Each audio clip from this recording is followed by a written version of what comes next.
අයිබෝවන් සුබදැසනක් ප්‍රාර්ථනා කරනවා ඔබ සිළු දෙනාට දවසේදීත් අපි නැතිෆෙම් බැලුම්ගල අද ඔබත් එක්ක සාකච්ඡා කරන්න බලාපොරොත්තු වෙන්නේ මේ ආකාරයෙන් COVID-19 වෛරසය ශ්‍රී ලංකාවේ ප්‍රදේශ රසක් පුරා ව්‍යාප්ත වෙලා පවතින අවස්ථාවක රෝගීන් සංඛ්‍යාව 300 ඉක්මවලා තියෙන අවස්ථාවක සමාජයේ බොහෝ දෙනා අතර මේ අවස්ථාවේදී කතාබහක් ඇති වෙලා තිබෙනවා.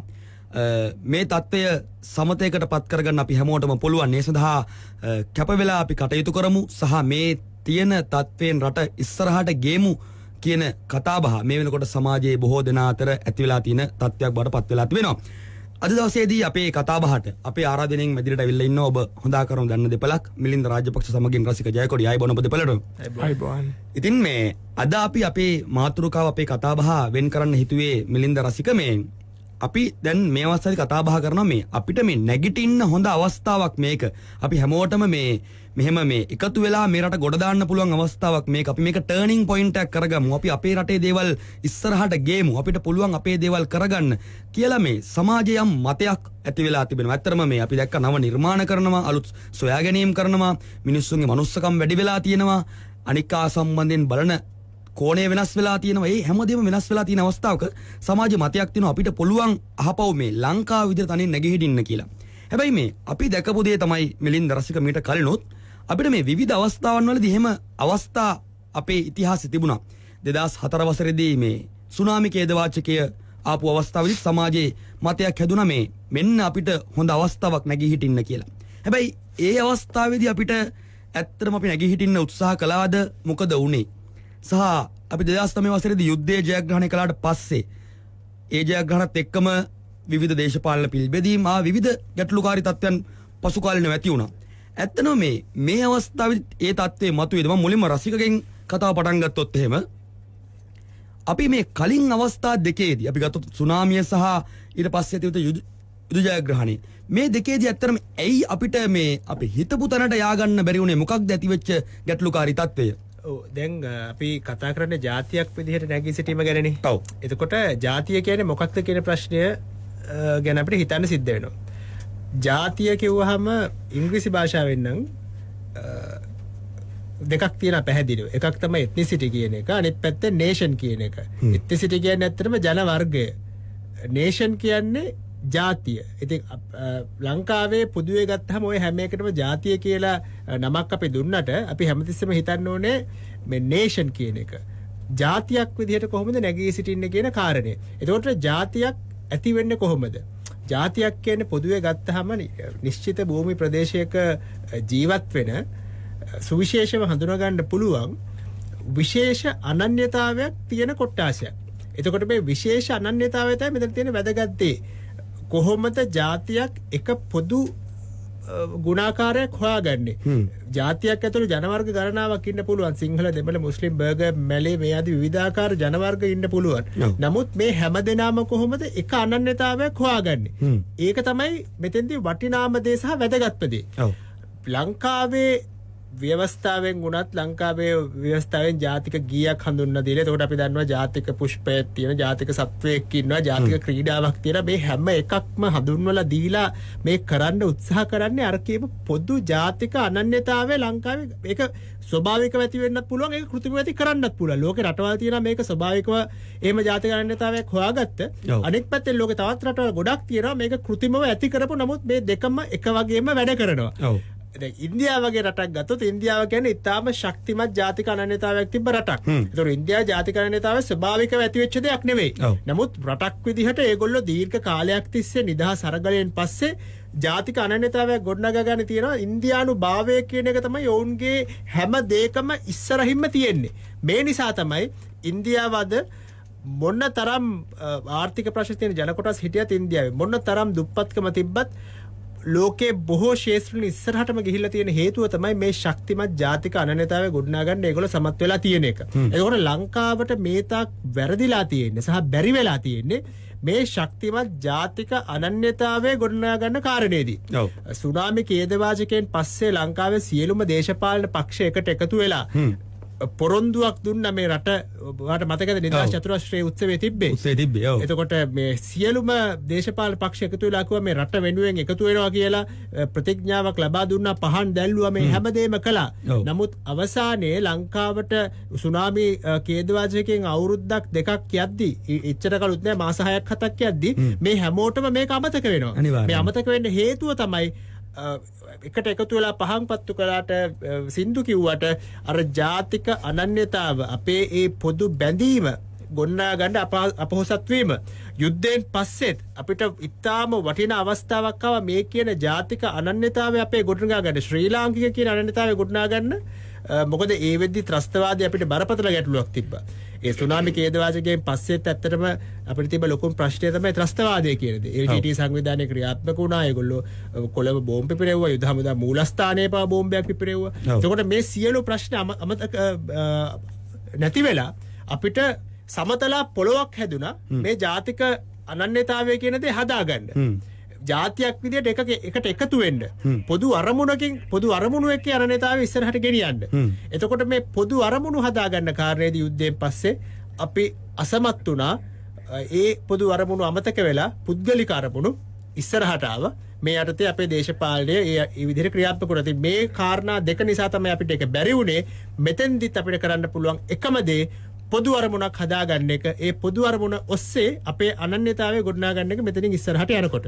රසික, මේ ඔබේ ඒ අවසානයෙන් මම මේ මිලින්ද පැත්තට හැරුණොත් එහෙම, මිලින්ද මේ රසිකගේ පැහැදිලි කිරීමේදී මේ අදහස් කීපයක් වළුණා. මේ පොදු බැඳීම, ජාතික අනන්‍යතාවය, මේ වගේ දේවල් සකස් විය යුතුයි මේ ප්‍රශ්نين ඉස්සරහට යන්න නම් කියලා. දැන් එතකොට මේ පොදු බැඳීම, ජාතික අනන්‍යතාවය කියන ඒවා අපි කොහොමද හදාගන්න ඕනේ? මොකද එතන ඇයි අපිට කලින් ඒ දේවල් කරගන්න බැරි වුණේ, සහ මේ අවස්ථාවේදී අපි කොහොමද ඒ දේවල් ඇති කරගatiya යුත්තේ? පැහැදිලි කිරීමක් කළොත් එහෙම. මෙහෙමයි, මේ සම්බන්ධයෙන් මගේ අදහස සහ කියවීම තේරුම් ගත්තොත් එහෙම, දැන් අපි ඓතිහාසිකව අර්බුද අරගල ගොඩකට මුණ දුන්නු රටක්. අපි දැන් උදාහරණයක් විදිහට බැලුවොත් එහෙම අපිට අපේ රටටම ආක්‍රමණම සිද්ධ වෙලා තියෙනවා. ප්‍රධානම ආක්‍රමණ 3ක් අපිට සිද්ධ වෙලා තියෙනවා. අපි කියන පෘතුගීසි, ලන්දේසි, ඉංග්‍රීසි ආක්‍රමණ. ඒ හැම ආක්‍රමණයකදීම අපි රටක් විදියට, ජාති විදියට, ආගම් විදියට එකට එකතු වෙලා ඒවට මුහුණ දීලා තියෙනවා. ගොඩාක් වෙලාවල් වලට ඒ අර්බුදවලදී රටේ නායකත්වය අරගෙන තියෙන මේ ජාතිකත්ව හැඟීම. පන්සලේ හාමුදුරුවෝ මේ සටන් වලට නායකත්වය දීලා තියෙනවා. එතකොට අපි එක රටක් විදියට අපි ඇතුලේ වවාගෙන අපි ස්වයංපෝෂිත රටක්. එතකොට ලංකාව ලෝකෙම්ම මේ සේදමාවතේ තිබුණ ඉතාම වැදගත් තැනක් තමයි ලංකාව. අපෙන් කුළු බඩු අරගෙන, අපෙන් ඇත්තල අරගෙන, අනිත් පැත්තෙන් අපෙන් මේ හාල් වගේ අපි ආසියාවේ අනිත් රටවල් වලටත් වීහාල් යවලා තියෙනවා. එතකොට අපි අපේ සංස්කෘතිය හරි පෝෂණය වෙච්ච සංස්කෘතියක්. ඊළඟට අපේ සාහිත්‍ය දිහා බලපුවාම කාලාන්තරයක් තිස්සේ වර්ධනය වෙච්ච, නිර්මාණ වෙච්ච අවුරුදු 2500ක් විතර පරණ ඉතාම ප්‍රබල සාහිත්‍යයක් තියෙනවා. ඒක විශාල කොටසක් ආගමත් එක්ක බැඳිලත් තියෙනවා. ඊළඟට අනිත් පැත්තෙන් අපි බලපුවාම අපේ කෘෂි කර්මාන්තයේ වාරි කර්මාන්තය, ලෝ මවිත කරපු වාරි කර්මාන්තයක් සහ කෘෂි කර්මාන්තයක් එක දිය බිඳුවක්වත් මුහුදට යන්න දෙන්නේ නැතුව ඒ වතුර රට ඇතුළෙම ගංගා ඇලදොලවල් පද්ධතියක් කරා කළමනාකරණය කරලා රට පුරාම වවලා හැම තැනටම ආහාර බෙදාන ශක්තිමත් ජාලයක් නිර්මාණය කරලා තිබුණු රටක් මේක. ඊළඟට අපේ පරිපාලනය රුහුණු මායා පිහිටි, නැත්තම් මේක එකම රටක් විදිහට යම්කිසි අවස්ථාවලදී මේ රට ලස්සන රාජ්‍ය ව්‍යුහයක් කරා පාලනය කරලා තියෙනවා.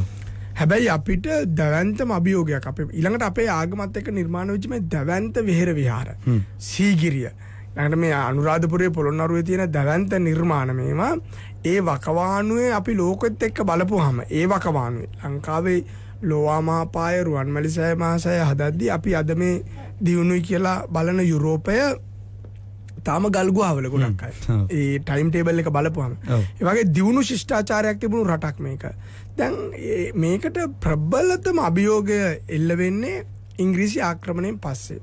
ඉංග්‍රීසි ආක්‍රමණය මේකට කොච්චර, දැන් අපි ගත්තොත් එම බ්‍රවුනින් ආණ්ඩුකාරවරයා ඩොකියුමන්ට් එක ගහනවා මීගස් සේරම කපලා ඉවත් කරන්න කියලා.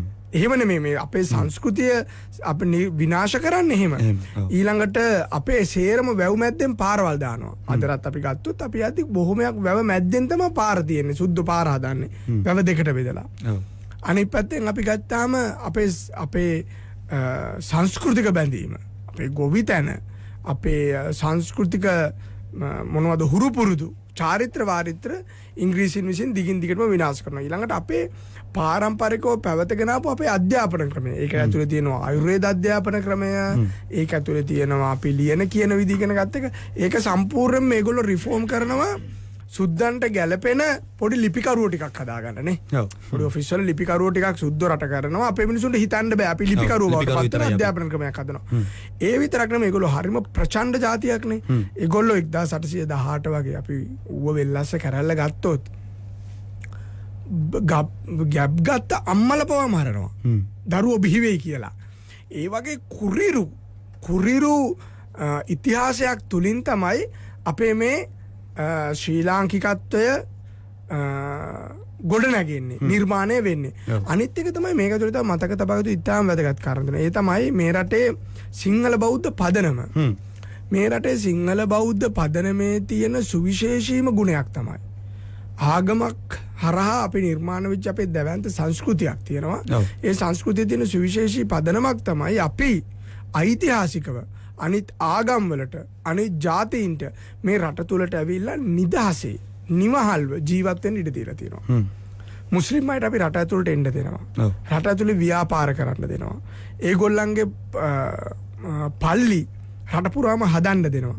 දැන් අපි ලංකාවේ හැම ප්‍රධාන නගරයක්ම ගත්තාම අපි මේ රටේ හැම ප්‍රධාන නගරයකම මුස්ලිම් පල්ලියක් හදන්න දීලා තියෙනවා. ඒ මුස්ලිම් පල්ලිය හදන්න දීලා තියෙන්නේ සිංහල බෞද්ධ මිනිස්සුන්ගේ ඉවසීම නිසා. ඉවසීමේ ගුණය නිසා. හැබැයි අපිට පන්සල් හදන්න බෑ මැද පෙරදිග ගිහිල්ලා. අපිට පන්සල් හදන්න පුළුවන් දෝම හැම ටවුමකම පාකිස්තානට ගිහිල්ලා. වෙන කිසිම තැනක ඔම ඉඩක් දෙන්නේ නැහැ. හැබැයි අපි එහෙමයි. ඊළඟට Hindu ආගම අපේ බෞද්ධ සංස්කෘතියත් එක්ක ඉතාම ළඟ ආගමක්. ඒකට අපේ හැම බොහෝමයක් ලොකු පන්සල් වල Hindu කෝවිලක් තියෙනවා. එහෙම තමයි බෞද්ධයාගේ ශික්ෂණය සහ ඉවසීමේ ගුණාංගය.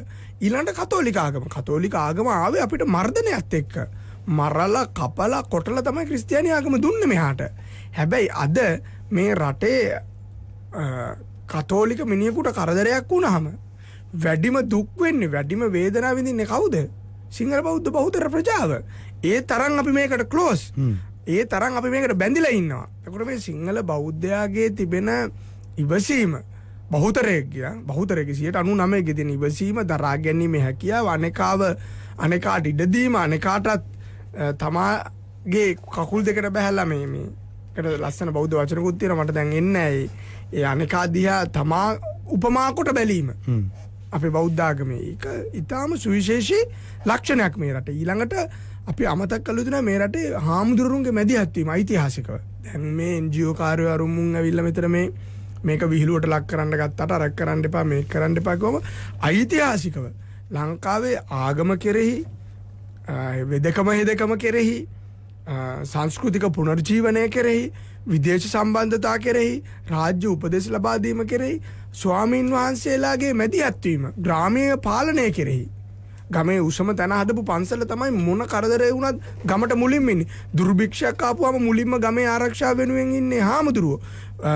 අපි ඊළඟට අපි කියන්නේ ගමට සතුරුව දුරක් ආවොත් මුලින්ම ආරක්ෂාවට ඉන්නේ ගමේ පන්සලේ. ඒතකොට එහෙම කාලාන්තරයක් තිස්සේ සංස්කෘතික බැඳීමක් මේ රටේ නිර්මාණය වෙලා තිබුණා. ඔව්. හැබැයි 1948න් පස්සේ සුද්ධෝ අපිට දීලා ගිය මේ හයිබ්‍රිඩ් පාලනය ඇතුලේ අපේ දේශපාලනික වශයෙන් බෙදලා කළු සුද්දෝ මේ රටේ ඉතුරු කරලා ගිහිල්ලා ඊළඟට අපි කුල විදිහට පන්ති විදිහට අපි බෙදිලා ඊළඟට අපි යන්නේ නගර ඉස්කෝලේටද නගර තියෙන ලොකු ක්‍රිස්තියානි ඉස්කෝල ගොඩක් තියෙනවා ඊළඟට ගමේ ඉස්කෝලේටද යන්නේ බෞද්ධ පාසලකටද යන්නේ කියන එක මත බෙදිලා ඊළඟට ඊටත් පස්සේ තව ටිකක් කල් එද්දී අපිට විවෘතාර්ථිකය ආවා. ඒ විවෘතාර්ථිකය ආවට පස්සේ අපි විවෘතාර්ථිකය කළමනාකරණය කරේ නැහැ. ජේ.ආර් මහත්තයා විවෘතාර්ථිකය ගෙනල්ලා ඇතෑරියා ලෝකෙ වෙන කිසිම රටක විවෘතාර්ථිකය හඳුන්වා දුන්නේ නැති විදිහකට. එයා විවෘතාර්ථිකය හඳුන්වා දීමත් එක්ක දේශීය කර්මාන්ත විනාශ වෙලා දේශීය සංස්කෘතිය සම්පූර්ණයෙන්ම මුදල මත සියල්ල තීරණය වෙන සමාජයක් අපි නිර්මාණය කරගත්තා. ඒක බලපෑම අදටත් මේ වෙනකොටත් අපිට දැනෙනවා. ඊළඟට අපි මුණ දුන්න අර්බුදය තමයි මේ සියල්ලත් එක්ක අද මේ වෙනකොට අපි අපිට කණ්ඩවත් හාල් ටික වවා ගන්න නැති, අපිට කණ්ඩවත් එළවලු භෝග ටික වවා ගන්න නැති, අලුත් දේවල් නිර්මාණය කරන්න නැති, මේ පිට රටවල් වල මානව හිමිකම් ප්‍රශ්න වලට උත්තර දී ඉන්න වෙලා තියෙන, අපේ ප්‍රශ්න වලට අපේ ආකාරයේ විසඳුම් හොයන්න නැති, මම කියන්නේ ඒක තමයි බහුතර චින්තනය. එහෙම චින්තනයක් හැදෙන ජාතියක් බවට අපිපත් වෙලා තියෙනවා. ඊළඟට අපේ ආගමික සංස්කෘතියත් එක්ක අපේ තියෙන බැඳීම ඉතාම නරක තැනකට අද වැටිලා තියෙනවා. ඒ කියන්නේ දීර්ඝ වශයෙන් කතා කරන්න කොහොමද මේ මුනේ කියලා. දේශපාලකයන් විසින් ආගම භාවිතා කරලා තියෙන ආකාරය, ව්‍යාපාරිකයන් විසින් ආගම භාවිතා කරලා තියෙන ආකාරය, ඒ හරහා ආගමික සංස්ථාවේ වැටීම. ඉතින් මේම අර්බුද ගොඩකට අද අපි මුහුණ දීලා තිනවා. හැබැයි එකක් මතක තියාගන්න ඕන. මම ඒක අවසානයේ ඒකම දීර්ඝ වශයෙන් කතා කරන අදටත් මේ ලංකාව මෙහෙම ඉතුරු වෙලා තියෙන්නේ. අවුරුදු 30ක යුද්ධකින් පස්සෙත් අපි මේ විදිහට හුස්ම අරන් ඉන්නේ. JR විවෘතාර්ථිකය අඳුන්වලා දුන්නට පස්සෙත් අපි අදටත් මේ විදිහට 120ක් විතරවත් කුඹුරු කොටලා මේ රටේ මිනිසුන්ට කණ්ඩ දෙන්නේ. මෙන්න මේ ජාතිකත්වය කියන හැඟීම නිසා. නැෂනලිසම් ඒකට කියන්නේ. ජාතිවාදය කියලා කියන්නේ රේසිසම්. ජාතිකත්වය කියලා කියන්නේ නැෂනලිසම්. ඒක තමයි මේ වෙලාවේ මුළු ලෝකෙම තියෙන ලොකුම මාතෘකාව. කොහොමද මේ ජාතිකත්වය හරහා කොවිඩ් වලිනුත් අපි රට ගොඩ ගන්න කියන එක ලෝකෙම තියෙන මාතෘකාවක්. අපේ රට තාම මෙහෙම හරි කැඳලා තියෙන ජාතිකත්ව කඳවුර නැෂනලිසම් කැම්ප් එක මේ රටේ දරුණුම අමාරුම අවස්ථාවලදී ලබා දීලා තියෙන දායකත්වය කරලා තියෙන මැදිහත් වීම නිසා. ඒ නිසා ඒක ඉතුරු වෙලා තියෙන එක තියෙනවා. අර රසික කිව්වා වගේ ඒකට ලොකු අභියෝගයක් තියෙනවා. ඒ අභියෝගය කොහොමද අපි මේ මෙතනදී පරාජය කරන්න කියන එක තමයි වැදගත් දේ. ඔව් මිලින්ද අපි ලෑස්ති මේ ජාතිකත්ව කඳවුරේ ඔබ සඳහන් කළපු ඒ වගකීමේ බාරදෝර කර්තව්‍ය කොහොමද අපි නිවැරදිව ඉදිරියේදී සැලසුම් කරගත යුත්තේ කියන කාරණාව සම්බන්ධයෙන් කතා බහ කරන්න ලෑස්ති. ඔබට පුළුවන් අපිත් එක්ක කතා බහ කරන්න 0112 55 33 63 අපේ දුරකථන අංකය. අපි කෙටි විරාමයක් ගන්නවා. යලිත් ඉක්මනින් මෙන්න බලාපොරොත්තු වෙතුව. ඔන්නේ කොමත් එක කාලෙක මුළු ලෝකෙ පුරා භයානක වසංගතයක් පැතිරුණා. ලොකු රටවල් මේ වසංගතයේ හින්දා ගොඩාක් අසරණ වුණා. ඒත් ඉන්දියන් සාගරයේ පුංචි දූපතක මිනිස්සු මේ විපතට නිර්භීතව මුහුණ දුන්නා. ගෙවල් ඇතුළට වෙලා පරිස්සම් වෙන ගමන් වාද බේද නැතුව අනිත් අය ගැන හොයලා බැලුවා බොහෝම ආදරණීය විදියට. ගෙදර හැමෝම ඉන්න නිසා ආදරේ ඉතිරුණා. අත්තම්මලා දරුවන්ට පරණ කතන්දර කියලා දුන්නා. හැමෝම පුරුදුනා ගෙවතු වගාවට. මිනිස්සු නිහැඬියාව අතරින් සුබාදහමට කන් දුන්නා. ඒ රටේ දක්ෂ වෛද්‍යවරු, රෝහල් සේවකයෝ දිවා රෑ නොබලා මිනිස්සු වෙනුවෙන් තමන්ගේ ජීවිත කැප කළා. හමුදාව පොලිසිය සීරුවෙන් හිටියා. රට වෙනුවෙන් තමන්ගේ වගකීම් ඉටු කරපු හැමෝම ජාතික වීරයෝ විදියට ඉතිහාසගත වුණා. බොහෝම දිනෙක නිහඬවම තමන්ට පුළුවන් දේවල් තනිවම කළා. හැමෝම වගකීමෙන් උපේක්ෂාවෙන් එකමුතුව වැඩ කරපු නිසා ඒ වසංගතය මේ දූපතේ මිනිස්සුන්ට පැරදුනා. අදත් ඒ දූපත ගැන ලෝකයම කතා වෙනවා. අපේ අනාගත වංශකතා. නෙතෙෆෙන් බැලුම්ගල අද අපි ඔබත් එක්ක මේ ආකාරයෙන් සාකච්ඡා කරමින් ඉන්නේ මේ COVID-19 වෛරසය හමුවේ අපි එක් වෙලා මේ ලෝකයේ ජයග්‍රහණය කරනවද එහෙම නැත්නම් වෙන් වෙලා බෙදීම් ඇති කරගෙන ජාතීන් අතර අර්බුද හදාගෙන මේ ගැටලුකාරී තත්ත්වය තවදුරටත් වර්ධනය කරගන්නවාද කියන කාරණාව සම්බන්ධයෙන් මේ අවස්ථාවේදී අපිත් එක්ක මේ අපේ සජීවී සාකච්ඡාවට මැදිරියට අවිල්ලා ඉන්නවා රසික ජයකොඩි සමගින් මිලින්ද රාජපක්ෂ. අපි වඩා ආරාධනා කරනවා නෙතෙෆෙන් බැලුම්ගල Facebook පිටුව ඔස්සේ අපේ සාකච්ඡාව සජීවීව රමන්න පුළුවන්. අපි විරාමිකරණ කලින් කතා බහ කළා මේ අවස්ථාවේදී රට හමුවේ තිබෙන්නා වූ මේ ජාතිකත්වය කියන සංකල්පය වර්ධනය කරගත්තොත් තමයි අපිට ඉදිරියේදී යම් නැගිටීමක් එකතු වෙලා ගමනක් යන්න පුළුවන්කම තිබෙන්නේ කියලා.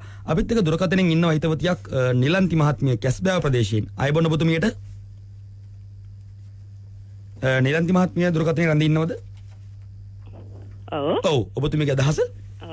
මම මේ කියන්නේ ඇත්තටම මේ වගේ වැඩසටහනක් කිරීම පිළිබඳ නෙට්ෆ්ලික්ස් ආයතනට ස්තුතිවන්ත වෙනවා.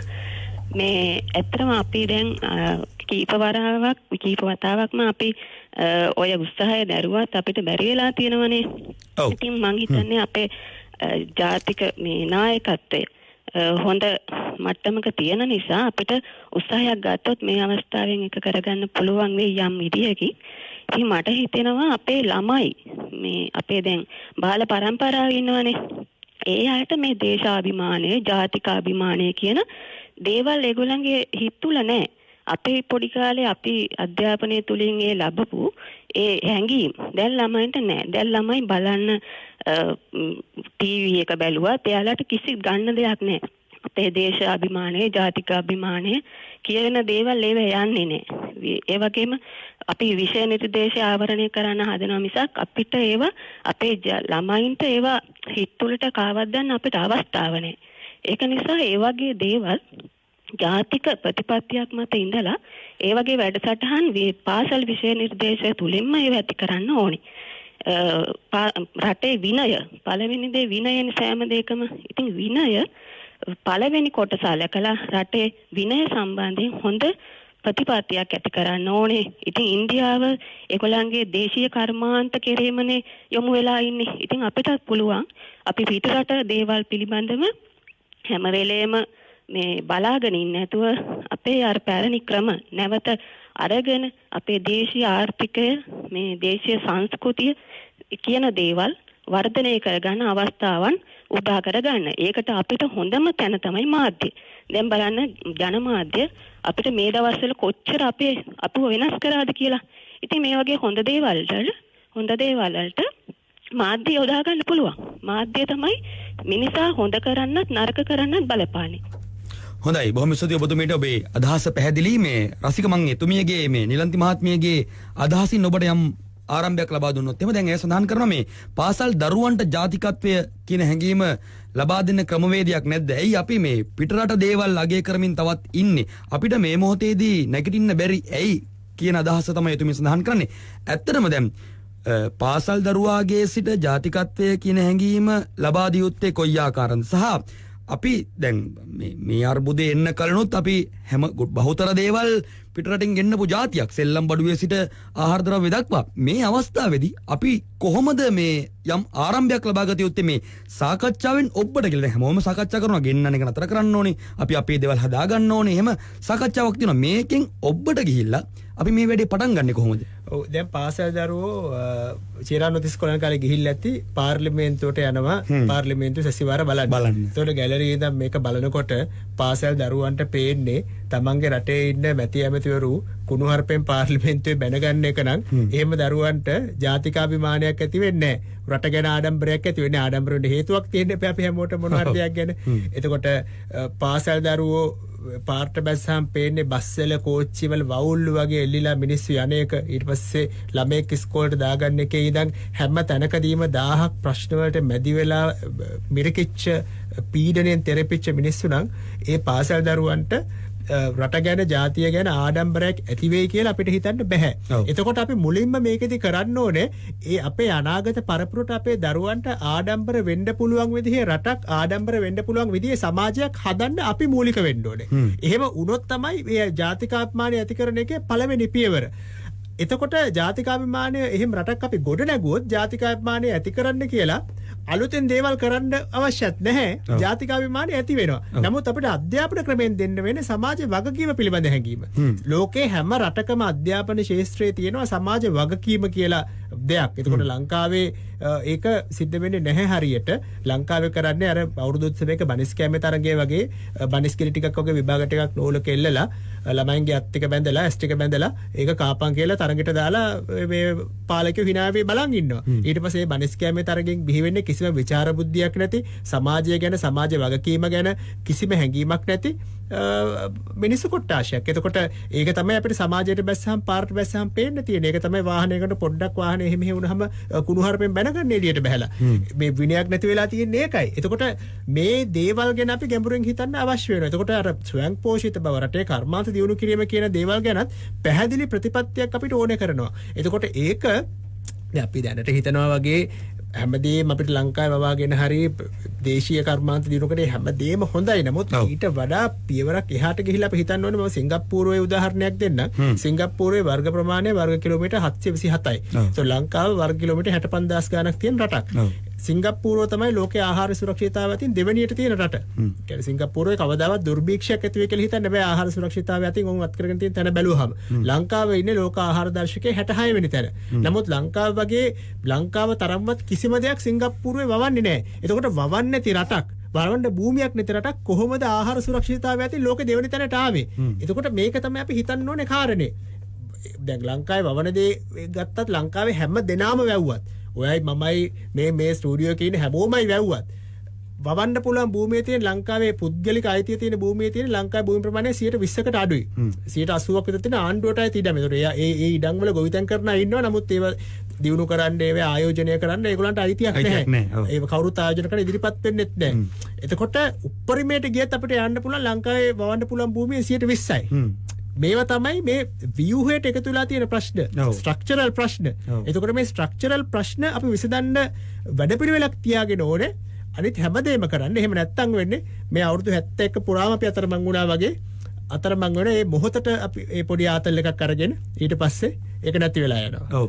මේ මම අහපව මිලින්ද දිහාට හැරුණොත් එම මේ අපි අර කතා කරපු හිතවදී නිලන්ති මහත්මියත් සඳහන් කළා මේ අපි මේ අවස්ථාවේදී මේ කතා කරන මේ දේශීය දේවල් සම්බන්ධයෙන් අපි දැක්කා මිලින්ද දැන් මේ පසුගිය කාලේ අපි අපේ ඔබත් එක්කත් අපි කතා බහ කළා මේ නව නිර්මාණ අපේ රටේ බිහි වුණා. විශේෂයෙන්ම දැන් ආනයන කිරීම බොහෝ විට සීමා වෙලා තියෙන අවස්ථාවක තහනම් වෙලා තියෙන කාල සීමාවකදී අපි දැක්ක මේ රෝහල් වලට අවශ්‍ය ICU බෙඩ්ස් ලංකාවේ හැදෙනවා. ඒතකොට වෛද්‍යවරුන්ට අවශ්‍ය ආරක්ෂක හිස්වැසුම් ආරක්ෂක ඇඳුම් පැළඳුම් සියල්ල ලංකාවේ හැදෙනවා. ඒතකොට එහෙම තත්ත්වයක් තියේදී දැන් අපි මේ නිර්මාණ අපේ රටේ කරද්දී දැන් මේ තත්වයෙන් මේ COVID-19 වෛරසයෙන් ලංකාව යම් දිනක මේ රෝගය සම්පූර්ණයෙන් තුරන් කරලා මේකෙන් ගොඩ ගිය දවසක අපි අහපව් මේ පරණ තත්ත්වයට යයිද? ඒ කියන්නේ අහපව් මේවා පිටරටින් ගෙන තත්ත්වයට යයිද? එහෙම නොයනව නම් ඒ වෙනුවෙන් මේ පාලකයාගේ වගකීම වෙන්න ඕනේ මොකක්ද? ඒක තමයි මම කියන්නේ මෙතන අපේ මූලික වශයෙන් මේක දේශපාලනික ආර්ථික දේශපාලනයේ හැසිරීම මත තමයි මේක වෙනස් වෙන්නේ. දැන් අපි තීරණය කළොත් එහෙම ලාභදායීම පිරිවැයත් එක්ක තමයි මේ වැඩේ යන්නේ කියලා. විවෘතාර්ථිකයේ හැසිරීමත් එක්ක. ලාභදායීම පිරිවැයත් එක්ක නම් අපි මේ වැඩේ යන්නේ ලංකාවේ ගොවිතැන් කරන එක නවත්තන්න වෙනවා. අර අපි කරුණාක මහත්තයා කිව්වා වගේ. මොකද ඉන්දියාවෙන් හාල් ගේන එක ලාභින්දා. ඒ වගේම මේ හදන ගොඩක් භාණ්ඩත් සමහර විට චීනයේ හදන එක ලාභ වෙන්න පුළුවන්. මැලේසියාවේ හදන එක ලාභ වෙන්න පුළුවන්. වියට්නාමයේ රෙදි මහන එක ලාභ වෙන්න පුළුවන්. ඒතකොට මෙහි කරනවට වඩා අපි ඉඩ දෙන්නේ විවෘත ආර්ථිකයට නම් අපි ඉඩ දෙන්නේ මේ අඩුම තැනින් බඩු ගන්න එක නම් එහෙම අරගන්න ආර්ථික රටාවකට මම කියන්නේ ඊටම සරලව ගත්තොත් එහෙම නම් ඔව් අපි ආපහු පරණ තටිය ආපහු පාරක් වාදනය කරන්න සිද්ධ වෙනවා. හැබැයි අපි ආයෙ පාරක් ආපහු යන්නේ ගොඩක් උගත් පාඩම් එක්ක. ඒ උගත් දැන් අපි වෙසක් එකට බකට් කූඩු ගේන්නේ කොහෙන්ද? වෙසක් එකට බකට් කූඩු ගේන්නේ චීනේ. දැන් දැන් අපි චූටි කාලේ නාඩි 10න් මට සරුංගලයක් හදන්න පුළුවන්. හැබැයි දැන් අපි සරුංගල් ගන්න කොහෙන්ද? ගෝල්ඩ් ෆේස් එකේ චීනේ. එතකොට ඒ තරමට අපිට මතකද පළවෙනි සති දෙක මේ කොරෝනා හැදිලා පළවෙනි සති දෙක චීනෙන් බඩු වෙන එක නැවතිච්ච වෙලාවේ ලංකාවේ සියලුම දෙනා ඉන්ඩස්ට්‍රීස් වැටිච්ච හැටි සියලුම දෙනා ලොකු අර්බුදයකට මුහුණ දුන්න හැටි මතකද? ඒ කියන්නේ ඉතාම සරල අමුද්‍රව්‍යයක්වත් ලංකාවේ හදන්නේ නැහැ. සමහර අමුද්‍රව්‍ය මෙහෙන් ගිහලා තමයි අපිට බඩු හදලා ලෙවන්නේ. එතකොට දැන් අපි ප්‍රතිපත්ති මේ තීරණයක් ගන්න ඕන මේකෙන් පස්සේ අපේ රටක් විදිහට දැන් මේ රසික කියපු ආහාර සුරක්ෂිතතාවය වගේ අනිත් දේවල් සම්බන්ධනොත් අපි යන ප්‍රොටෙක්ෂනිසම් එක. සුරක්ෂිතතාවය මොකද්ද? එතනදී සමහර දේවල් තියෙනවා අපිට ලංකාවේ හදන්නම බැරි. සමහර දේවල් තියෙනවා ලංකාවේ නිර්මාණය කරන්න බැරි. ඔව් ඒ ටික අනිවාර්යෙන් පිටරටින් ගේන්න ඕන. හැබැයි අපි තරලම ගත්තොත් මුංගට ලංකාවෙන් ගේන්න ඕනේ නැහැ. ලීබඩු සමහර මුංගට ඉන්දියාවෙන් ගේන්න ඕනේ නැහැ. සමහර විට ලීබඩු මැලේසියාවෙන් ගේන්න ඕනේ නැහැ. සමහර විට අපි ගේන ගොඩක් වාහනේ භාණ්ඩ ලංකාවේ හදන්න පුළුවන්. සමහර බෙහෙත් ලංකාවේ හදන්න බෑ. හැබැයි සේලයින් නිෂ්පාදනයේ 100%ක් ලංකාවේ කරන්න පුළුවන්. සේලයින් 100%ක් ලංකාවේ හදන්න පුළුවන්. ලංකාවට දැනට බෙහෙන බෙහෙත් වලින් අපේ රාජ්‍ය ඖෂධ නිෂ්පාදන සමාගමේ සභාපතිතුමා ඩොක්ටර් උත්පල එතුමා වෙලාවක ගෙනල්ලා ප්‍රෝග්‍රෑම් එකක් කරන්න ඕනේ. එතුමා කියන විදිහට තව 120ක් බෙහෙත් ලංකාවේ හදන්න පුළුවන්. තව 120ක් බෙහෙත් ලංකාවේ හදන්න පුළුවන්. එතකොට මේක අපි ගන්න ඕන තීරණයක්. එතකොට සමහර දේවල් රුපියලකින් 2කින් වැඩි වෙන්න පුළුවන්. සමහර දේවල් රුපියල් 5කින් වැඩි වෙන්න පුළුවන්. සමහර දේවල් වුණ රුපියල් 100ක් වැඩිපුර ගෙවන්න වෙනවා චීනෙන් ගේනවට වඩා. හැබැයි ඒ රුපියල් 100 ආපහු යන්නේ කාටද? ඒකත් අපි බලන්න එපා. ඒ රුපියල් 100 ආපහු පාරක් යන්නේ අපි ඒ කර ලංකාව ඇතුළේ හදපු කර්මාන්ත ශාලාවේ වැඩ කරන අයට. දැන් අපි මොබයිල් ෆෝන් ගත්තොත් මට එක මහත්තයෙක් හම්බුණා මොබයිල් ෆෝන් හදන. ඔහු ආබාධිත රණවිරුවන්. ආබාධිත රණවිරුවන් 40ක් සේවයට අරන් ලංකාවේ ෆෝන් ඇසෙම්බල් කරනවා. එතකොට එයාට පුළුවන් ෆෝන් එක දෙන්න රුපියල් 10-15,000ක් අඩුවේ චීනෙන් ගියන මාකට් එකට වඩා. එතකොට ගිය ආණ්ඩුව ඒකට ටැක්ස් එකක් ගැහුවා. ඒ ටැක්ස් එක ගහපුවාම එයාට සිද්ධ වුණා ඒ ෆැක්ටරිය වහන්න. මොකද කෑලි ගෙනල්ලා ලංකාවේ මොබයිල් ෆෝන් එක හදනවට වඩා ලාභයි චීනෙන් ගේන එක ෆෝන් එක. චීනෙන් ෆෝන් එක ගේන එක ලාභ වුණා. එතකොට එයා 40 දෙනෙකුට රස්සා දෙන එක නවත්තන්න උනා. දැන් මෙන්න මෙහෙමයි මේක දිහා බලන්න ඕනේ. ඒ කියන්නේ සමහර වෙලාවට පොඩි ආවස්තික පිරිවැයක් තියෙනවා. හැබැයි දැන් අපි ගමු හාල් සම්බන්ධයෙන් ලංකාවේ කෘෂිකර්ම සම්බන්ධයෙන් හාල් සම්බන්ධයෙන් ඔය වවන එක සම්බන්ධයෙන් හැමදාම විහිළුවට ලක් කරා. වවනවා කියන එක කාලකන්ණි මේ ග්‍රාමීය වැඩක් බවට පත් කරා. විශේෂයෙන්ම යුද්ධෙන් පස්සේ ඔය මහින්ද මහත්තයා කුඹුරට බහැපු වැඩේ තියෙනවනේ. ඔව්.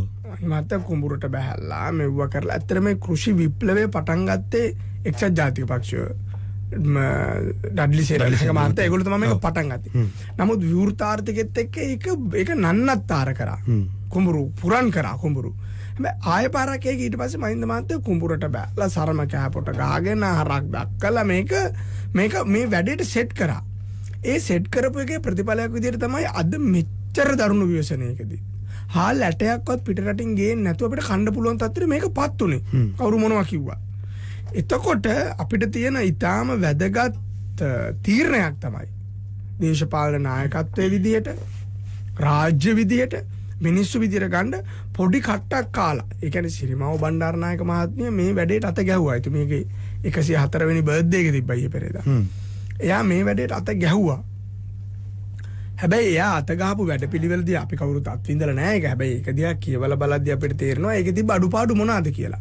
ඒකේ තිබුණු බහුතරයක් අඩුපාඩු තමයි අපි එක්ස්ට්‍රීම් එකේ තමයි. කියන්නේ මම දකින්නේ මේ දෙකම එක්ස්ට්‍රීම්. සිරිමාව බණ්ඩාරනායක මහත්මිය අපේ රට ප්‍රොටෙක්ෂනිසම් එක ගෙනල්ලා තියෙන්නේ මේ එක්ස්ට්‍රීම් එකේ ඉඳන් ජේ.ආර්. ජයවර්ධන මහත්තයා ඒකෙන් කඩාගෙන පැනලා ගිහිල්ලා විවෘතාර්ථිකය ගෙනල්ලා තියෙන්නේ අනිත් එක්ස්ට්‍රීම් එකේ ඉඳන්. ඒ මැද තැනකට එන්න එපැයි. ඒ මැද තැන තමයි මේ රටේ නව නිෂ්පාදන දිරිගන්වන වැඩපිළිවෙලක් හදලා මේ රටේ නිෂ්පාදකයන්ට ලොකුට ණය දෙන වැඩපිළිවෙලක් හදලා මේ රටේ සමහර භාණ්ඩ ලංකාවට ගේන එක ආනයනය කරන එක තහනම් කරලා සීමා කරලා සමහර රටේ හදන සමහර රටේ නිෂ්පාදන වලට ටැක්ස් අඩු කරලා ඒගොල්ලන්ට කම්පිටිටිව් ඇඩ්වාන්ටේජ් එකක් හදලා දීලා ඊළඟට දැන් අර රසිය කියපු මම එකකට එකඟයි. ඒ කියන්නේ වැව්වට වැඩක් නැහැ ආහාර සුරක්ෂිතතාවය නැහැ. අනිවාර්යයෙන්ම. ඒ කියන්නේ මේ වට්ටක් කවලට වෙන මගුල හැම එකටම වුණොත් එහෙම ඉතින් මේ රටේ වැවලා ඒතර ගොවියන්ට වහබොන්න වෙනවා. ඒ හින්දා එක පැත්තකින් වවන ගමන් අනිත් පැත්තෙන් ස්ටෝරේජ් හදලා අතරමැදියන්ට පහසුකම් සපයලා නිවැරදි මිලකට මිලදී අරගෙන නිවැරදි මිලකට මිනිස්සුන්ට දෙන්න ප්‍රවාහන සේවය යාවත්කාලිකව දැන් අපි පාඩම් ඉගෙන ගත්තා මේ වෙලාවේ. කවුද හිතුවේ රජයට පුළුවන් වෙයි කියලා මැදිහත් වෙලා අනුරාධපුරේ ඉන්න ගොවියගේ කේල් කන් ටික අරගෙන ඒ ටික එදා හවසම කොළඹට ගෙනල්ලා පහුවෙන්දා උදේ ගෙවල් ගානේ ඩිලිවර් කරන්න පුළුවන් වෙයි කියලා. දැන් අපි ලංකාවේ ඔප්පු කරලා පෙන්නුවානේ. ලංකාවේ තැපෑලා හැමෝම හිතුවේ මේක සත පහකට වැඩක් නැති ආයතනයක් කියලානේ. දැන් ආහාර තැපැල් මහත්තයා දකින්නත් නැහනේ. හැබැයි දැන් අපූර්ණ මුළු ලංකාවෙම බෙහෙත් බෙදුවේ. ඒ කියන්නේ මේ හැම දෙයක්ම අපිට හිතුවොත් අපිට පුළුවන් හරි වැඩපිළිවෙලකට දාලා රටේ උන්නතියට රටේ වැඩපිළිවෙලට පාවිච්චි කරන්න පුළුවන් කියලා. ඒ නිසා මම හිතන්නේ අවශ්‍ය වෙන්නේ දර්ශනයක්. ජනාධිපතිතුමා ඒ ගැන කතාවක් කරා මම හිතන්නේ පෙරේදා හෝ පළමුදා ජනාධිපතිතුමා කිව්වා මොකක්ද අපි යන වැඩපිළිවෙල. ඒ එතුමා ඒ වෙලෙත් ඇග්‍රි ගැන කතා කරා. එතුමා කිව්වා මම තියෙන modern technology base agri development එකට අපි යන්න ඕනේ කියලා. ඒ වගේ ඕවරෝල් පොලිසි ෆ්‍රේම්වර්ක් එක නිර්මාණය කරා. දැන් අපි බලමු කොහොමද ඒ වැඩපිළිවෙලක් විදියට ඒක රටේ ක්‍රියාත්මක කරන්න කියලා. අපි සූදානම් මේ සම්බන්ධයෙන් තවදුරටත් ඔබත් එක්ක සාකච්ඡා කරන්න. මේ පවතින තත්ත්වයෙන් නැගී සිටින්න අපි යම් ප්‍රතිපත්ති මේ තීරණවලට එන්න ඕන බව තමයි මේ සාකච්ඡාවේදී අපිට හැඟී යන ප්‍රධාන කාරණාව. ඔබටත් පුළුවන් අපිත් එක්ක කතා බහ කරන්න. මේ COVID-19 වෛරසයෙන් පස්සේ අපි එකතු වෙලා ගොඩ යනවද එහෙම නැත්නම් වෙන් වෙලා පෙරදිනවද කියන මාතෘකාව සම්බන්ධයෙන් තමයි අද දවසේදී අපි ඔබත් එක්ක සාකච්ඡා කරමින් ඉන්නේ. ඔබට පුළුවන් අපිත් එක්ක කතා බහ කරන්න 0112 55 33 63 අපේ දුරකථන අංකය.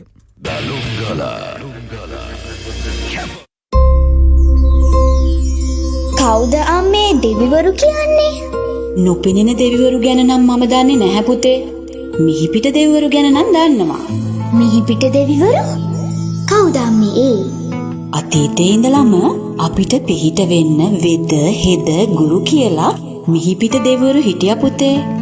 විදහෙද ගුරු? ඕ පුතේ, මේ වෙලාවේ අපිට පිහිට වෙන වෙද හෙද මිහිපිට දෙවිවරු අපි රැක ගන්න ඕනේ. ඔව් අම්මේ. විදහෙද අපේ මිහිපිට දෙවිවරු අපි රැකගමු.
COVID-19 වෛරසය පරාජය කරලා පස්සේ අපි එකතු වෙලා ගොඩ යනවද එහෙම නැත්නම් වෙන් වෙලා පෙරදෙනවද කියන කාරණාව සම්බන්ධයෙන් අපේ සාකච්ඡා වෙනුවෙන් මිලින්ද රාජපක්ෂ සහ රසික ජයකොඩි අපේ මැදිරියට ඇවිල්ලා ඉන්නවා. මම අපේ අසන්නෙක් ඉන්නවා මේ දුරකථනයේ. අපි මම ඔහුට යන්න කලින් මේ අපේ Facebook live එකට කමෙන්ට් එකක් දාලා තිනවා සුදද්ද සිල්වා මහත්මයා. සඳහන් කරලා තියෙනවා මෙන්න මෙහෙම.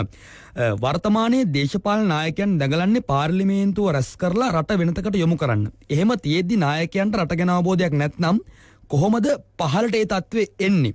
ඒ අදහසටම මේ යම් එකඟතාවයක් තියෙන මේ ළඟින් යන අදහසක් තමයි මේ අපිට දුරකථනයෙන් ඉන්න ඉන්දික මහත්මයා කඩවත ප්‍රදේශයේ. ඔව් සඳහන් කරන්නේ ඉන්දික මහත්මයා ආයිබෝන ඔබතුමන්ට. ආයිබෝන. ඔව් මොකද ඔබතුමාගේ අදහස?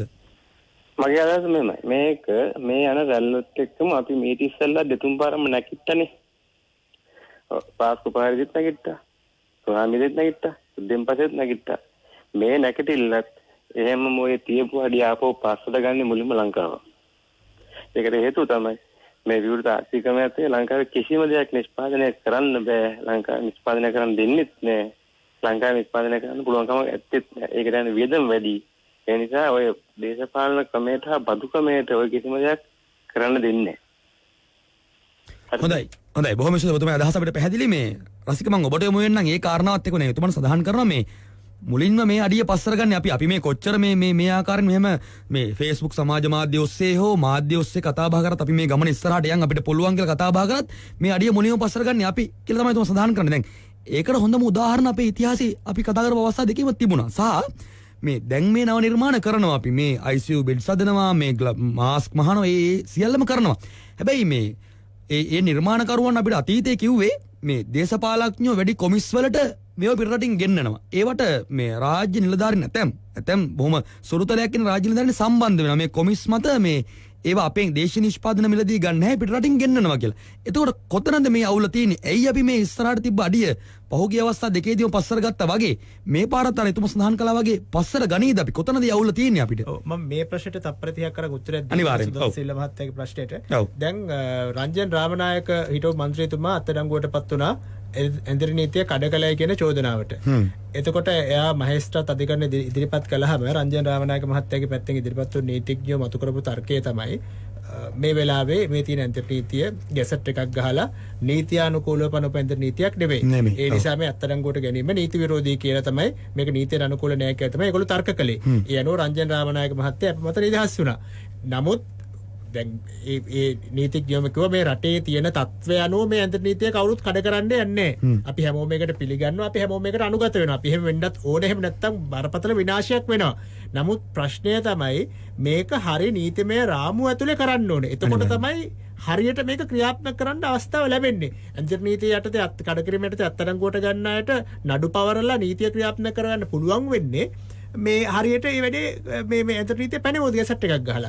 ඔය පාර්ලිමේන්තුව රැස් කරන්න කියන්නේ කියන ප්‍රශ්නේ ඒක තමයි. මේ පාර්ලිමේන්තුව කියන්නේ මේ 225 දෙනෙක් එකතු කරලා ඒක ඇතුලේ පිස්සු වගේ කෑ ගහ ගන්න විතරක් නෙමෙයි. ඒක තමයි රටේ නීතිය හදන තැන. නිසා ඒ වටිනාකම දෙන්න කියන එකයි මේ පාර්ලිමේන්තුව කැදවන්න කියන අය ඉදිරිපත් කරන තර්කය. කොහොම නමුත් අපි ප්‍රධාන ප්‍රශ්නයට මේක පවත්වාගෙන යාම සහ මේක අවසන් කිරීම. අර බුද්ධ ආගමේ උගන්වන වීරය ගැන කතා කළාම කාරණා තුනක්. දෙයක් ආරම්භ කරන්න තියෙන වීරය, දෙයක් පවත්වාගෙන යන්න තියෙන වීරිය සහ අවසන් කරන්න තියෙන වීරිය. ඔය තුනම තියෙන දැන් තමයි වීරිය කියන දේ හැදෙන්නේ. පාරමිතා හැදෙන්නේ සම්පූර්ණ වෙන්නේ. සම්පූර්ණ වෙන්නේ. අපේ රටේ තියෙන දේ තමයි අපේ ආරම්භ කරන්න වීරිය තියෙනවා. අපි එක එක දේවල් පටන් ගන්නවා, එක එක වැඩ කරනවා, වගා කරන කාට වගා කරනවා, දන්සල් දෙන කාට දන්සල් දෙනවා, සරුංගල් කාට සරුංගල් හදනවා, මේ වගේ චිත්‍ර අඳින කාට චිත්‍ර අඳිනවා. අපි ඒක ආරම්භ කරනවා. නමුත් පවත්වාගෙන යන්නේ නැහැ. ටික කාලයක් යනකොට පහුගිය කාලෙත් දැක්කා චිත්‍ර අඳින්න පටන් ගන්න හැමෝම මේකට සහයෝගය දෙනවා, කට්ටිය තැඹිලි ගෙනත් දෙනවා, කැම් බීම ගෙනත් දෙනවා, සල්ලි දෙනවා. නමුත් සත දෙකක් ඇද්දි චිත්‍ර අර තීන්ත බාල්දි ටික පාරේ තියෙනවා, අඳින්න කවුරුත් නැහැ. ඉතින් ඒක හැමෝටම අමතක වෙලා. ඊට පස්සේ වෙන වෙන ප්‍රශ්න එනවා. ඉතින් උතර තමයි තියෙන ගැටලුව. මේ රැල්ලට අපි දේවල් කරනවා, නමුත් රැල්ල පවත්වාගෙන ගිහිල්ලා ඒක ජයග්‍රාහී තැනකින් අවසන් කරන දේ අපේ අඩුයි. දැන් තැපැල් දෙපාර්තමේන්තුවේ වැඩි අපි පටන් ගත්තා. තැපැල් දෙපාර්තමේන්තුවෙන් බෙහෙත් බෙදෙන එක. දැන් අපි දන්නවා මිනිස්සු පෞද්ගලික ලියුම් යවන්නෙම නැහැ. දැන් මට අවුරුදු ගානකින් පෞද්ගලික ලියුමක් ඇවිල්ලා නැහැ. මං හිතන්නේ මේ කාටවත් ඇවිල්ලා නැතුව ඇති, යවලත් නැතුව ඇති. ෆෝන් බිල විතරයි යන්නේ. ෆෝන් බිල විතරයි එන්නේ තැපැලෙන්. එතකොට අනිවාර්යයෙන්ම තැපැල් සේවය අපිට යොදවන්න සිද්ධ වෙනවා වෙන වැඩකට. ඒක තමයි භාණ්ඩ බෙදා හැරීම කියන දේ. ඖෂධ බෙදා හැරීම කියන දේ. ඒක තමයි තැපැල් සේවයේ අලුත් පුහුණුවර. එතකොට එතෙන්ට යන්න අවශ්‍ය පදනම දැන් අපි හදාගෙන තියෙනවා. මේක කොරෝනා වලින් පස්සේ අවසන් විය යුතු නෑ. තැපැල් සේවය කොහොමද අපි භාණ්ඩ බෙදා හැරීමට පළදා විදිහට පාවිච්චි කරන්නේ? මේක ඇතුළේ විශාල ආදායමක් උපයන්න පුළුවන්. තැපැල් සේවය අති විශාල ලාභයක් ජනනය කරන ව්‍යාපාරයක් බවට පත් කරන්න පුළුවන් රටට. මේක පුද්ගලික ව්‍යාපාරයක් නෙමෙයිනේ, රටට. ඒ වගේම ලංකාවෙන් එළියට බඩු යවනකොට විශාල විදේශ විනිමයක් රටේ ඉතිරි කරගන්න පුළුවන් විදිහට තැපැල් සේවය ලංකාවේ අලුතෙන් සකස් කරන්න පුළුවන්. මේක අපි දිගටම පවත්වාගෙන ගියොත් නවනිපැයම් සම්බන්ධ කාරණාත් ඒ වගේ.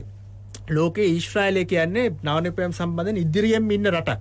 එතකොට ඒගොල්ලෝ ඒ රටේ දල ජාතික නිෂ්පාදනයේ 4.5% වෙන් කරනවා නවනිපැයම් සඳහා, නවෝත්පාදනය සඳහා, පර්යේෂණ සඳහා. ලංකාවේ අයවැය ගත්තාම සාමාන්‍ය වෙන් කරන්නේ 0.1%. එතකොට 0.1%, 4.5 වට හිතා ගන්න පුළුවන් මොන තරම් පරතරයක් තියෙනවද කියලා මේ රටවල් දෙක අතර. එතකොට එහෙම තමයි ඊශ්‍රායලය නවනිපැයම් නිර්මාණය කළේ. පුළුවන් තරම් නවනිපැයම් සඳහා ඒගොල්ලෝ උදව් දෙනවා. පුළුවන් තරම් ඒකට ආධාර දෙනවා. ලංකාවේ පහුගිය ආණ්ඩුව කාලේ නවනිපැයම් පිළිබඳ ජාතික ප්‍රතිපත්තියක් සකස් කළා. සංවර්ධන උපාය මාර්ග පිළිබඳ අමාත්‍යාංශයෙන්. ඉතින් මම දන්නේ මේ වෙද්දී ඒක කොහෙද තියෙන්නේ කියලා. ඒක අවසන් කාලේ තමයි 2018 19 කාලේ තමයි ඒක ඩ්‍රාෆ්ට් කරලා පාර්ලිමේන්තුවට ඉදිරිපත් කරන්න තිබ්බේ. මේ කැබිනට් එකෙන් අනුමත කළා මට මතක විදිහට. නමුත් ඊට පස්සේ දැන් ඒ ලියවිල්ල හොයාගන්නවත් නෑ. ඒක අහන්න මම දැන් ලියවිල්ල තියනවද නැද්ද කියලා. නමුත් ඒක ගැන අහන්න හම්බ වෙන්නේ නෑ. ලංකාවේ තියෙන ගැටලුව මේක තමයි. එක ආණ්ඩුවකින් පටන් ගන්න දේවල් අනිත් ආණ්ඩුවෙන් පවත්වාගෙන යන්නේ නැහැ. එතකොට මේ ගැටලුවත් එක්ක තමයි අවුරුදු 5න් 5ට ප්‍රතිපත්ති වෙනස් වෙනවා, මිනිස්සු මාරු වෙනවා, මූණු මාරු වෙනවා. එතකොට ආපහු හැම අවුරුදු 5කට සැරයක් අපි පටන් ගත්ත තැනට එනවා.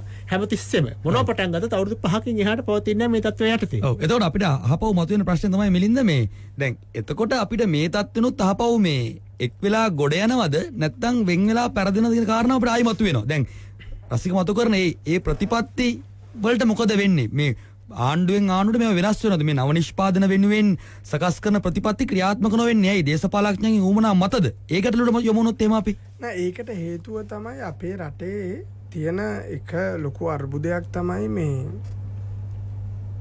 සංවාද සාකච්ඡා කියන මේ පොඩි දේවල් ගැනවත් අපිට අපේ අධ්‍යාපනයේදී හෝ අපේ ස්කිල් එකක් හදලා දීලා නැහනේ. මේකට කලිනුත් අපි මේ ප්‍රෝග්‍රෑම් එකෙන් මේ කතා කරා. ඒ හේතුවෙන් තමයි ලොකු ප්‍රශ්නේ මම ලොකු ප්‍රශ්නෙට තමයි එන්නේ. නමුත් දැන් උදාහරණයක් විදියට අපි දන්නේ නැහනේ. දැන් අපි අපේ ගොඩක් පිට රට යාළුවොත් එක්ක සංවාද සාකච්ඡා කරන විදිහට මේ සංවාද සාකච්ඡා කරන්න බෑ. කරපු ගමන් තරහ වෙනවා. මේ හැමෝම හිතාන ඉන්නේ මේ අපි මේන පර්සනල් ඇරියස් එකක් තමයි ගන්න කියලා සංවාද සාකච්ඡාවල. ඒකනේ Facebook එකේ කුණුහරුපෙන් බයින්නේ. දැන් මම Facebook එකේ දැම්මොත් එහෙම යම්කිසි සමාජ මතයක් සම්බන්ධ ආගියුමන්ට් එකක්. ඊට පස්සේ අපේ කුණුහරුප කියලා ෆේක් account වලින් ගහලා මැසෙන්ජර් එකේ කුණුහරුපෙන් මැසේජ් එවලා ඒ කියන්නේ මේක හෙන්න පර්සනල් ගන්නවා. මේක එන්න ලොකු තරහක් බවට පත් කර ගන්නවා. සංවාද කිරීමේ සහ වාද විවාද කිරීමේ ලංකාවේ හැකියාව තියෙන අතිශය දුර්වල මට්ටමක. ඒක හැම වෙලේම ඉවර වෙන්නේ ලොකු වලියකින්. ඒක දේශපාලනටත් ඇවිල්ලා තියෙන්නේ.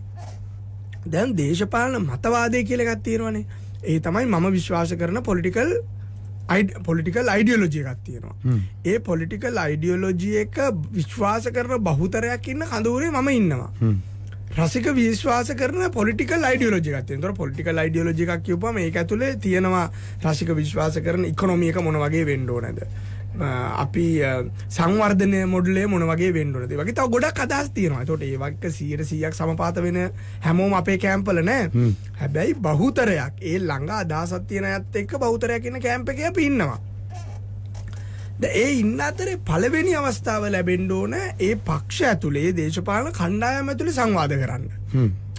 ඒතකොට මේක දියුණු වෙවි මොඩර්න් වෙවි ඉස්සරහට යන්නේ පළවෙනි එක. දෙවෙනි එක තමයි අපි විරුද්ධ පාක්ෂික එක්ක සංවාද කිරීමේ විවාද කිරීමේ තියෙන අවශ්‍යතාවය. අනිවාර්යයෙන්ම. සහ හැකියාව. ඒතකොට මට රසික එක්ක වාද විවාද කරන්න පුළුවන්. දැන් අපි ඊයේ next gen SL එක විදියට ලංකාවේ multi party cross party youth forum එක මායි රසිකයිගේ කෝකන්වීනර්ස් විදියට ඉන්නවා. දේශපාලන කඳවුරු දෙකක් නියෝජනය කරමින් දැන් ඊයේ අපි සූදානම් කරපු සංවාදයකට ජනතා විමුක්ති පෙරමුණත් සහභාගී වුණා. නියෝජිතයෝ දෙන්නෙක් අපේ හැම පක්ෂකින්ම දෙන්න නියෝජිතයෝ සහභාගී වුණා. දැන් ඇයි අපි සියලුම දෙනා එක තැනකට එන්නේ? එක තැනකට ආවා කියලා එතන කියපු දේවල් වලින් ජනතා විමුක්ති පෙරමුණ කියපු දේවල් වලින් 10%කට 15%කට වඩා මම එකග නැහැ.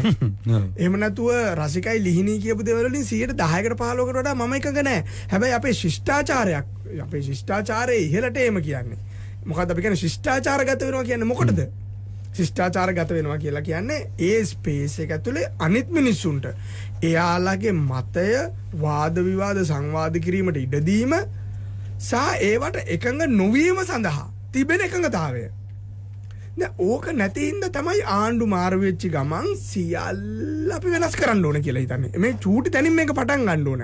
වෙනත් අපි ලොකුවට කිව්වට මේ ප්‍රතිපත්ති එක දිගට කන්ටිනියු කරන්න නැත්තයි කියලා හොර මේක විසදෙන්නේ නැහැ. එහෙම තේරෙන්නේ නැහැ.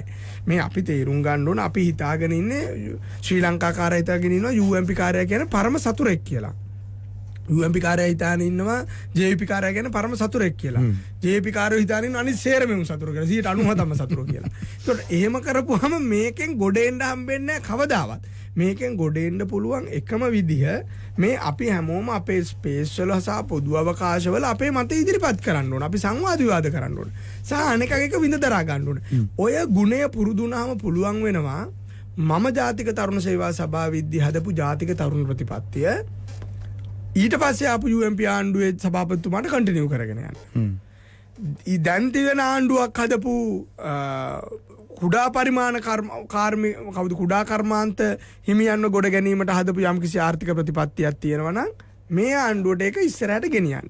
ඒතොර තමන් විශ්වාස කරන ආර්ථික දර්ශනය අනුව ඒකට ඇඩ්ජස්ට්මන්ට් කරන්න පුළුවන්. පුළුවන් අනිවාර්යෙන්ම. ඔව්. ඒකට දැන් UMP රසිකලගේ තිබ්බ ආණ්ඩුව හිතුවනම් මේක 100% මාකට් එකට ඉඩ දෙන්න ඕන කියලා. අපි හිතන්න පුළුවන් නෑ 130-40ක ගවර්න්මන්ට් ඉන්ටර්වෙන්ෂන් එකක් තියෙන්න ඕන කියලා. ඒ ඇඩ්ජස්ට්මන්ට් එක ගේන්න පුළුවන්. නැතු අරක කුඩු කරලා ගිනි තියලා ගහලා හිටපු නිලධාරි මාරු කරලා ඒවා ලියන්න අපේ උන්ටත් ගහලා උන්ට මොනවද කරන්නේ CFCID එක හඳවලා උන්ව හිරෙත් දාලා. ඉතින් එහෙම කරොත් මේක කවදාවත් ඉස්සරට නැහැ. මේක ඇරියස් පරිමාණක විතරයි කරන්න වෙන්නේ අවුරුදු 5ෙම. හින්දායි උඩ ප්‍රතිපත්ති ඉස්සරහට ගෙනියන්නේ නැත්තේ ඇයි කියන එක විසඳන්න වෙන්නේ ඉස්කෝලේ යන කාලේ. ගහ ගන්න නැතුව පන්ති බෙදිලා මරා ගන්න නැතුව සංවාද කරලා වාද විවාද කරන කුසලතාවය හදන්න නැති තාක්කල් මේ උඩින් බලාපොරොත්තු වෙලා හරියන්නේ ඇයි මේ අරගොල්ලෝ කරපු වැඩේ මේගොල්ලෝ කන්ටිනියු කරන්නේ නැත්තේ කියලා. අපි සූදානම් මේ සංවාද ඔස්සේ මේ කතා බහ තවදුරටත් ඉදිරියට රජන ඔබට පුළුවන් අපිත් එක්ක කතා බහ කරන්න 01125533 අපි ගන්නවා කෙටි විරාමයක් යලිත් එකතු වෙන බලාපොරොත්තු ඇතුව. ඔන්නේ කොමත්ක කාලෙක මුළු ලෝකෙ පුරා භයානක වසංගතයක් පැතිරුණා. ලොකු රටවල් මේ වසංගතේ හින්දා ගොඩාක් අසරණ වුණා. ඒත් ඉන්දියන් සාගරයේ පුංචි දූපතක මිනිස්සු මේ විපතට නිර්භීතව මුහුණ දුන්නා. ගෙවල් ඇතුළට වෙලා පරිස්සම් වෙන ගමන් වාද බේද නැතුව අනිත් අය ගැන හොයලා බැලුවා බොහෝම ආදරණීය විදියට. ගෙදර හැමෝම ඉන්න නිසා ආදරේ ඉතිරුණා. අත්තම්මල දරුවන්ට පරණ කතන්දර කියලා දුන්නා. හැමෝම පුරුදුනා ගෙවතු වගාවට. මිනිස්සු නිහැඬියාව අතරින් සුබාදහමට කන් දුන්නා. ඒ රටේ දක්ෂ වෛද්‍යවරු රෝහල් සේවකයෝ දිවාරෑ නොබලා මිනිස්සු වෙනුවෙන් තමන්ගේ ජීවිත කැප කළා. හමුදාව පොලිසිය සීරුවෙන් හිටියා. රට වෙනුවෙන් තමන්ගේ වගකීම් ඉටු කරපු හැමෝම ජාතික වීරයෝ විදියට ඉතිහාසගත වුණා. බොහෝම දෙනෙක් නිහඬවම තමන්ට පුළුවන් දේවල් තනිවම කළා. හැමෝම වගකීමෙන් උපේක්ෂාවෙන් එකමුතුව වැඩ කරපු නිසා ඒ වසංගතය මේ දූපතේ මිනිස්සුන්ට පැරදුනා. අදත් ඒ දූපත ගැන ලෝකයම කතා වෙනවා. අපේ අනාගත වංශ කතාව මෙලෙස ලියවමු.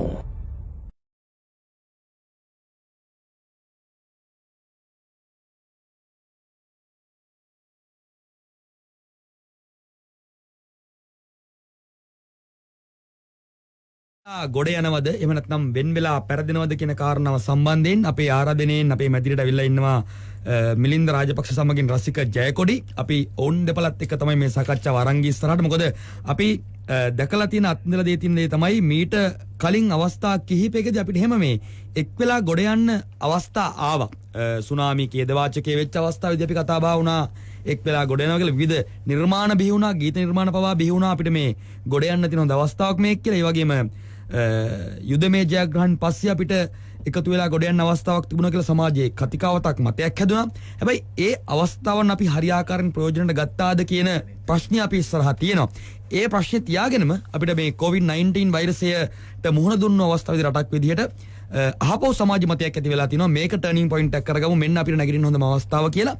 එහෙමනම් අර කලින් අවස්ථා දෙකේදී මග ඇරිච්ච දේවල්, කලින් අවස්ථා දෙකේදී අපිට වැරදුනේ මොනවද, අපි ඉගෙනගත්ත පාඩම් මොනවද, අපිට මිස්සුනේ මොනවද කියන කාරණාත් එක්කම මේ COVID-19 වෛරසයෙන් පස්සේ අපි එකතු වෙලා ගොඩ යනවද එහෙම නැත්නම් වෙන් වෙලා පෙරදෙනවද කියන කාරණාව සම්බන්ධයෙන් අපි සිතා බැලිය යුතුයි. අවසාන වශයෙන් මම අහපව් රසිකට යමුනොත් එහෙම මේ අවස්ථාවේදී අපි වැඩසටහනේ අවසාන භාගයේ අපි ඉන්නේ එකතු වෙලා ගොඩ යන්න COVID-19 වෛරසයෙන් පස්සේ එකතු වෙලා ගොඩ යන්න රටක් විදිහට, පාලකයෝ විදිහට, ජනතාව විදිහට අපි මොනවද කළ යුතු වන්නේ? ඔව් ඒ සඳහා කරන්නේ පළවෙනිම දේ තමයි කොරෝනා වලින් පස්සේ දේශපාලනය අපි කරන විදිහ ගැන කතා බහක්, කතිකාවක් සමාජයේ දේශපාලනඥයන්ගේ තලයේ ඇති වෙන්න ඕනේ. ඒ කියන්නේ කොරෝනා වලට කලින් තිබ්බ ලෝකය සහ කොරෝනා වලට පස්සේ ලෝකය සහ මුලින්ම වෙනස් දෙකක්. මොකද ලෝකයේ 1930 ගණන් වල ඇති වුණු මහා ආර්ථික අවපාතයෙන් පස්සේ ඇතිවන දැවැන්තම ආර්ථික කඩාවැටීම මේ කොරෝනා හින්දා ඇති වෙනවා. ඒක හැමෝම කියන දෙයක්. ඒක 100% ප්‍රත්‍යක්ෂයි. ඒ ගැන විවාදයක් නැහැ. එතකොට මේ නිසා සමස්ත ලෝකෙම ආර්ථිකය හැකිලෙන්න පුළුවන්. ලංකාව කියන්නේ ආනයනික ආහාර මත, ආනයනික ද්‍රව්‍ය මත බහුල වශයෙන් යැපෙන රටක්. ඒක තමයි අපි අවුරුදු ගාණක් තිස්සේ, දශක ගාණක් තිස්සේ අපි ඉතුරු කරගෙන තියෙන උරුමය. එතකොට මේකත් එක්ක ඉදිරි මාස 12ක කාලය අතිශය දැවැන්ත අර්බුද ගොඩකට අපිට මුහුණ දෙන්න සිද්ධ වෙනවා. මේ අර්බුද වලදී ආණ්ඩු පක්ෂය, විපක්ෂය කැඩිලා වෙන් වෙලා මඩ ගහගෙන, මඩ නාගෙන අපි සාම්ප්‍රදායික දේශපාලනය එක්ක ඉස්සරහට ගියොත් මෙරට නතර වෙන්නේ කොතනද කියන ප්‍රශ්නේ අපිට අහන්න සිද්ධ වෙනවා. මම හිතන්නේ ඒක තේරුම් අරගෙන තියෙනවා විපක්ෂ නියෝජනය කරමින් සජිත් ප්‍රේමදාස මහත්මයා ඊයේ ඉන්දියාවේ වියොන් රූපවාහිනී නාලිකාවත් එක්ක වැඩසටහනක් කළා. ඒකෙදී එයා කියපු දෙයක් තමයි ලංකාවට අවශ්‍යයි මේ වෙන්ටිලේටර්ස්, ශ්වසන යන්ත්‍ර, එතකොට ICU and මේ හැමදේම තව ගොඩාක් පහසුකම් අවශ්‍යයි මේ ප්‍රශ්නයට මුහුණ දෙන්න. එතකොට අපි අනපේක්ෂිත දේ බලාපොරොත්තුවෙන් මේ ලෑස්තිවීම කරන්න ඕනේ. අපි නරකම තැනට ලෑස්ති වෙන්න ඕනේ. එතකොට තමයි අපිට මේක ඊට කලින් බේර ගන්න පුළුවන් වෙන්නේ. ඒ නිසා ලෝක සෞඛ්‍ය සංවිධානය වගේ ආයතනවල ඔහු විවෘතව ඉල්ලීමක් කළා ලංකාවට උදව් කරන්න මේ වෙලාවේ. ලංකාව මේක හරියට කරගෙන යනවා. නමුත් මේකට උදව් කරන්න තව මේ අනපේක්ෂිත දේවල් සිද්ධ වුණොත් ලංකාව ඒකට මුහුණ පාන්න පුළුවන් විදිහට අපේ ධාරිතාව වැඩි කරගන්න. ඒතකොට රනිල් වික්‍රමසේක මහත්මයා සර්වපාක්ෂික නියෝජිතයෝ කැඳවලා කරපු ඒ සාකච්ඡාවේදී කරපු අදහස් දක්වපු අදහස් පක්ෂ විපක්ෂ වේදයකින් තොරව හැමෝගෙම ඇගීමට ලක් වුණා. ඔහු මොනතරම් දූරදර්ශී විදිහට ඒ දේවල් කිව්වද කියලා. එතකොට මේ විදිහට විපක්ෂයේ ඉහළම පෙළේ නායකයෝ දැන් මේ වෙලාවේ ආදර්ශයක් සපයලා තියෙනවා. රටේ කොරෝනාවලින් පස්සේ දේශපාලනය කොරෝනාවලින් පස්සේ රට කරගෙන යන ආකාරය සම්බන්ධයෙන් සාම්ප්‍රදායික දේශපාලනයෙන් බැහැර වෙලා අලුත් විදියට හිතන්න අලුත් සංස්කෘතියක එක්ක හිතන්න ඔවුන් සූදානම් කියලා. එතකොට ඊට පස්සේ තලයකට ලෑස්ති වෙන්න ඕනේ. මේ යටතේ සියලුම දෙනා එක තැනකට එකතු වෙලා මේකෙන් කියන්නේ ඔක්කොම පක්ෂ විසිරුවලා දාලා එක පක්ෂයක් හදාගෙන කට්ටිය මේකට තරම් කරලා දේශපාලනය කරනවා කියලා. නමුත් අනන්‍යතා වෙනස් වුණ දෙන්න. නමුත් පොදු ප්‍රශ්නවලදී පොදු අරමුණු වලදී එකතු වෙලා වැඩ කරන දේශපාලන සංස්කෘතියක් ලංකාවට අවශ්‍යයි කියන දේ දැන් පැහැදිලිලා තියෙනවා. මිලින්ද ඔබේ විග්‍රහය කොහොමද මේ පොදු ගැටලුවලදී කොහොමද මේම එකතු වෙලා ගොඩ යන්න අපි සැලසුම් සකස් කරන්නේ සහ එතනින් එහාට ගිහිල්ලා කොහොමද ඒවා ක්‍රියාත්මක කළ යුතු වන්නේ? මං කියන්නේ පළවෙනි එක තමයි අපේ මේ අරමුණ. මම ඒකයි මුලින්ම මේ මුළු කතාව පටන් ගත්තේ මේ විවසනයකදී එකතු වෙනවනේ. ඒ කියන්නේ ලංකාවේ තිබ්බ හැම අපි ඉතිහාසයේ පුරාම විවසනවලදී මේ සිංහලයෝද බෞද්ධයෝද මුසල්මානෝද කිතුනෝද කියලා නැහැ. අපි නිදහස් අරගලේ ඉඳන්ම බැලුවොත් ඒ නිදහස් අරගලේ ඉන්න මිනිස්සු දෙමළද මුස්ලිම්ද කියලා නැහැනේ. ඒ නිදහස් අරගලේ හිටපු මිනිස්සු නිදහස් අරගලෙන් පස්සේ අපි අපේ දැන් ඇත්තටම මේ මුස්ලිම් අය වෙනම කැඩිලා ගිහිල්ලා මුස්ලිම් නමට පක්ෂ හදනකම් දෙමළ නමට පක්ෂ හදනකම් අපේ ප්‍රධාන පක්ෂ දෙක ඇතුලේ අපේ ප්‍රධාන පක්ෂ දෙක තුන විධායක සභාවල එව්වගේ හිටිය මුස්ලිම් දෙමළ මිනිස්සුනේ. දැන් මේගොල්ලෝනේ කඩාගෙන ගිහිල්ලා වෙනම දැන් අපි පක්ෂවල නම් කියන්නේ කොහොමද? එක්සත් ජාතික පක්ෂය, ශ්‍රී ලංකා නිදහස් පක්ෂය, මුස්ලිම් කොංග්‍රසය. දැන් සිංහල කොංග්‍රසය කියලා එකක් හදන්න බෑනේ. හැදුවොත් කියනවා අන්න ජාතිවාදීකෝ. දැන් අපි ජාතිකත්ව ගැන කතා කරද්දී ජාතිවාදීෝ කිව්වට අනිත් අය කතා කරද්දී ඒක ඩෙන්ටිටි එක ගැන කතාවක් වෙනවා. ඔව්. එහෙම හරියන්නේ නැහැ මේ කතාව. මෙතනදී අපි හැමදාම දැකලා තියෙන දෙයක් තමයි ඉතිහාසයේ වැදගත් හැම වෙලාවකදීම මේ සටන් අපි අපේ අවුරුදු 30 යුද්ධෙත් හොඳ හමුදා නිලධාරීන් හොඳ නාවික හමුදා නිලධාරීන් හොඳ ගුවන් හමුදා නිලධාරීන් හිටියා හැම ජාතියකම හැම ආගමකම. හැබැයි ශ්‍රී ලාංකිකෝ විදියට නේ හින්දා තමයි අපිට යුද්ධ දිනා ගන්නත් පුළුවන් වුනේ. අනිවාර්යයෙන්ම. ඒ නිසා අපි අනතුරේදී එක් වෙන ජාතියක්. රටක්. සුනාමිය ආපුවම අපි එකතු වුණා. ගංගොතුර කාපුවම බලන්න දැන් අපි එකතු වෙන්න නේ හැමෝම එකතු වෙලා බඩු ටික පටවගෙන යනවා. හැබැයි ඒ අනතුර එළියට ගිය ගමන් අපි ආය පාරක් අපේ කූඩු වලට යනවා. ආය පාරක් අපි අපේ සතුරා බවට පත් කරගන්නවා අනේකාව. අනිත් ජාති කෙනාව අනිත් ආගමේ කෙනාව. ඒක තමයි අපි කළමනාකරණය කරගත යුතු තිබෙන දේ දැන්. දැන් මේ COVID-19 අනතුර පහව යනවා තව මාසෙකින් දෙකකින්. ඒ ගියාට පස්සේ අපිට ආය පාරක් අමතක වෙයිද රට ඇතුලේ අපේ දේවල් හදා ගන්න ඕන කියන එක. ආය පාරක් අපිට අමතක වෙයිද ලංකාව ඇතුලේ නව නිෂ්පාදන කරන මිනිස්සුන්ට දෙරි දෙන්න ඕන කියන එක. ආය පාරක් අපිට අමතක වෙයිද හැන්දෑවට ගෙදරට පැල ටිකක් හදලා ඒකට වතුරට දාලා කරන්න ඕන කියන එක. ආය පාරක් අපිට අමතක වෙයිද මිරිස් කරලේ ඉඳන් පිටරටින් ගේන එක නවත්තන විදිහක් මේ රට ඇතුලේ හදා ගන්න ඕන කියන එක. ආය පාරක් අපිට අමතක වෙයිද අපි ජාති ආගම් දේශපාලන මතිමතාන්තර අපේ ඩෙන්ටිටි එක නේ මම සිංහල බෞද්ධ ශ්‍රී ලාංකිකයෙක්. ඒක මගේ ඩෙන්ටිටි එක. ඒක පවත්වාගෙන යන ගමන් පොදු ශ්‍රී ලාංකික අරමුණක් වෙනුවෙන් වැඩ කරන්න පුළුවන්ද කියන එක නේ. ඇමරිකාව ඇතුලේ ලෝකේ හැම ජාති දැන් ඇමරිකාවට ගියාට පස්සේ අපේ ශ්‍රී ලාංකික යාළුවෝ ඇමරිකාවේ ඉන්නේ. උන් ඇමරිකානුවෝනේ දැන්. උන් ඇමරිකානුවෙක් නේද?